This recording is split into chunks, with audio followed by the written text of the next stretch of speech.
വീട്ടിൽ പഴയ വർക്ക് ചെയ്യാത്ത ഗ്രൈൻഡറൊക്കെ ഉണ്ടെങ്കിൽ അതിൽ കോപ്പർ കാണും. ഈ കാണുന്ന ഉരുളി വെച്ച് ഇങ്ങനെ ചെയ്യാത്തവർ ചുരുക്കമായിരിക്കും.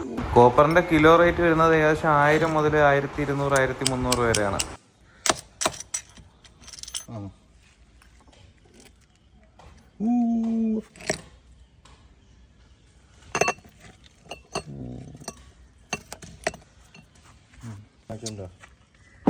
അതേപോലെ തന്നെ വർക്ക് ചെയ്യാത്ത വാഷിംഗ് മെഷീനിലും ഇതേപോലത്തെ സാധനം കിട്ടും.